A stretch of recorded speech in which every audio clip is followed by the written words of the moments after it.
Là, cette année, on reprend la dimension, et peu à peu, après 2 années compliquées avec le Covid, même si cette année c'est toujours un petit peu perturbé au niveau de la protection sanitaire autour des coureurs.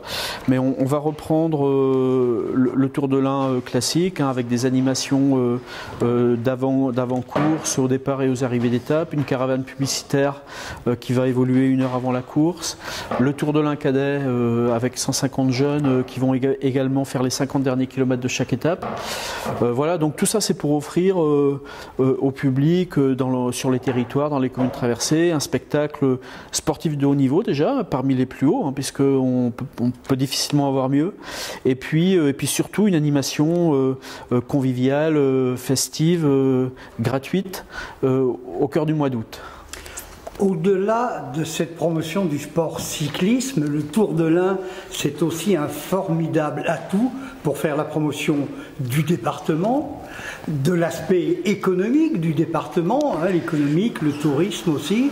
Et puis l'Ain, c'est un pays gourmand, je crois que Saveurs de l'Ain fait partie de l'opération.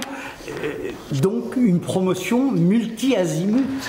Oui, bien sûr, c'était un des enjeux également de l'organisation, hein, c'est-à-dire au-delà de l'épreuve sportive proprement dite, c'est de promouvoir un territoire ou des territoires dans leur dimension patrimoniale, touristique, gastronomique, vous en avez parlé.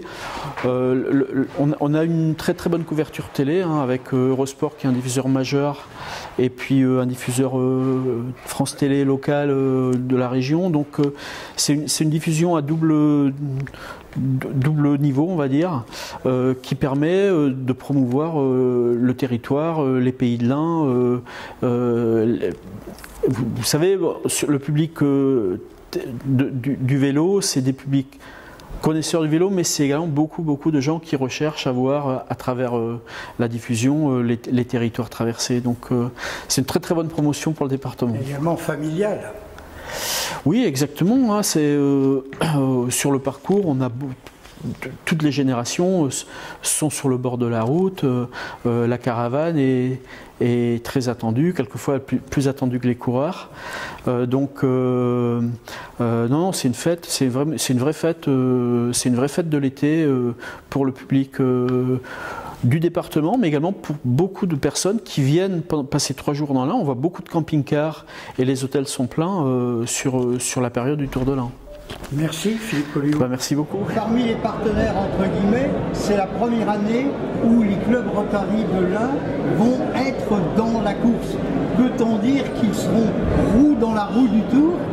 Est-ce une nouveauté intéressante pour vous? Bien sûr. Le Tour de l'Ain a cette caractéristique, c'est au cœur de l'été, sur l'ensemble du département, d'être un brassage des différents réseaux, hein, au niveau institutionnel, collectivité, partenaires économiques, le public également.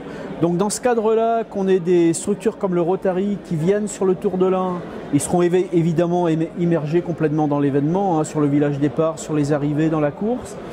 Qu'on ait des structures comme le Rotary qui viennent sur le Tour de l'Ain, c'est très intéressant pour nous parce que ça participe de l'animation globale et du maillage territorial. On en est très heureux.